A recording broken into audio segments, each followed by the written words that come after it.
It's a big week here in Oklahoma for the Oklahoma Sooners. They've got a big-time game, and it's a game that I think a lot of fans are excited for many reasons. It's got a lot of implications on the line for both teams. You've got the Oklahoma Sooners who are hoping to right their wrongs from a season ago, an atrocious offense. I think everybody can say that confidently. And a team that is trying to bounce back and become the Oklahoma Sooners that college football knows and that college football respects. And that just wasn't the case last year. And for Michigan, really the same thing. Of course, a big regime change. They had a lot of things not go their way in turning things around and going over to Sharon Moore. Of course, coaching change, all of that last season. But also with a 6-win season throughout the regular season, of course, a big-time bowl win against the Alabama Crimson Tide. And so Michigan really wants to turn their season around as well. And so, again, that's why this game matters so much for both teams.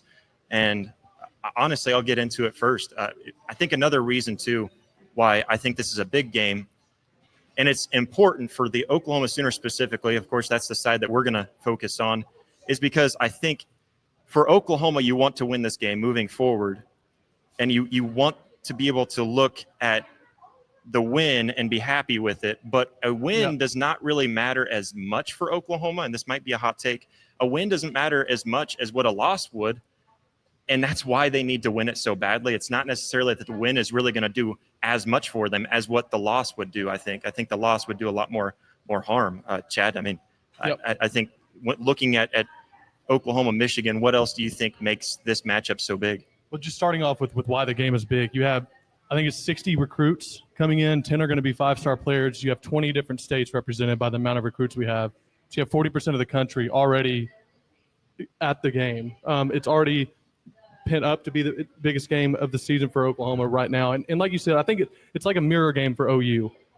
Since Brent Venables got here in 2021 season, I've said 2025 is the year I'll judge him or be critical of him, because I thought that was the year he would have all of his players in. He would have time to develop.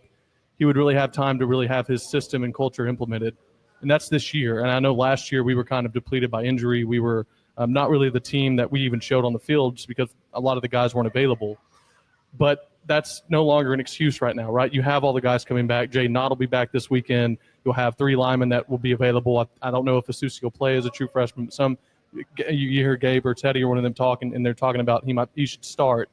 Either way, you're going to have guys that you didn't have last week. And for Oklahoma, it is a game that there's so many games that I feel like Brent Venables has been a part of where you really feel like you should have won. And regardless of the guys on the field or who you had, Oklahoma tends to they've lost games in the past. Maybe this is just a bias of being the fan, but you don't see them win them, right? And this is a game where Michigan has talent. They have a quarterback that shows a lot of promise, especially as a true freshman. But if you are one of the best defenses in the country, and I think they're a playoff talented team, if the offense can gel, you can't let a true freshman, you can't let a team that is still kind of rebuilding in its own way come to Norman and beat you. Not when you're the preeminent game of the weekend, and it is timed up so well because there really isn't another great game this weekend, right? I mean, College Game Day is going to be struggling to make these picks sound intriguing, if we're being honest, especially compared to week 1. And you have literally everyone watching you. John Mateer is picked to win the Heisman by a lot of people. He's at least picked to be in the race. Heisman games don't just pop up. I mean, there's going to be more this year, I guess, than we're used to at Oklahoma. But those games just don't come out of don't come dime a dozen. And so it is you talk about must wins or not. For me, it's a game that you need to win specifically to show the recruits that are there you're where we all believed you would be or should be, and it's to show the fans and everybody. You develop momentum early. You saw Texas do it last year. Notre Dame, when they came in 2012, beat us and were able to go on to the championship. This is a game that Oklahoma can build on, and it's one that it's not. It may not be a must-win in terms of it's going to ruin your chances at the SEC title. Obviously, it won't, or even the playoff. But it is a game that I think will go a long way. And you might have put it perfectly when you said the loss would hurt us more than the win. But it's a game that you build off of, and wins are going to be tough this year with our schedule. Even though some of the teams didn't look as good as we had picked in preseason, they're still talented teams that can beat you any given weekend. So you rack up a win against the team that later on in the season is probably going to be pretty good, especially with the schedule they have. They're not going to have a lot of difficult games, so they're going to have a good schedule, and it'll carry on the rest of the way. Yeah, and again, too, the biggest reason why that win does something, or I guess that the loss does more than what the win would, is that loss starts to make fans spiral, starts to make fans start to think, oh no, we're there again. OU fans, they never do that. Yeah, exactly. They wouldn't do that. But, and then on top of that, within the building too, you can say that you try to move forward and play one game at a time, but we all know that it does affect whenever you have a loss. It affects everybody in the building. It affects the fan base. If it affects the fan base, it's going to affect the atmosphere, which we saw last year. Yep. And, there's a lot to it where a win, Michigan might not be good. We still don't know. Right. Bryce Underwood might not be as good as I made him out to be earlier this week. But he might be really good. And either way, a win is more, more less avoiding the loss than anything. But Tierney, how are you feeling about this matchup for the Oklahoma Sooners? So it's really hard to go third because I feel like you guys touch on every single point. And just when I was like, okay, great, they haven't touched from the fan perspective yet, Josh does. No, take it over. To talk more about it because you hyped everybody up. Was that on Monday? Man. Yeah. I'm so sick. You hyped everybody up.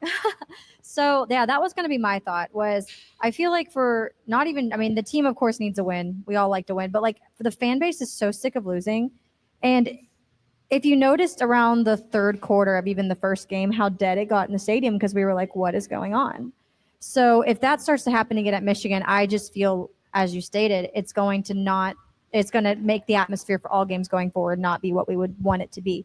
Versus if we get a win, we get a big win, then we set ourselves up to have a better atmosphere, which of course bleeds onto the team, and it's just contagious.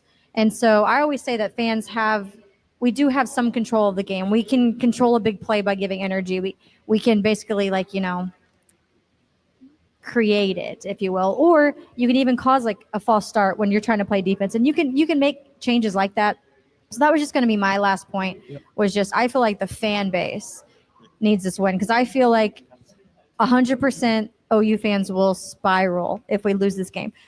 Within one caveat, if we actually play really, really well and we just get beat because Michigan's the better team, maybe not as much spiraling, but that would require more of our fans to be a little more rational. So more than likely, that's not going to be the case. So hopefully this for the fan base for Oklahoma, just to get off on a good start, this could be a win for Oklahoma. Yeah, and whether you win by 3 or you win by 20, the fan base is going to be excited about a win over Michigan because of the name brand. Everybody calls this a helmet game because you look at the two helmets and you know the tradition, you know the history behind both programs. And again, another reason why game day is coming to Norman and why you've got the best crew from ESPN commentating on this game, and it's a big reason why the tickets. If you looked at the recent ticket prices, I remember looking a few weeks ago before the season started, and the ticket prices might have been right around that average of 150 up to $500 for some of the expensive tickets. But then now some of your cheaper tickets are going for your $400 or $500. Oh, yeah, Chad and I could sell our ticket for this game and probably pay off the rest of the season. Exactly. We're not going to do that, but we could. Exactly. So, it's when you look at that, it just shows you how everyone else views this matchup and how big the fans also view this matchup. It's huge. And that's a big part of it.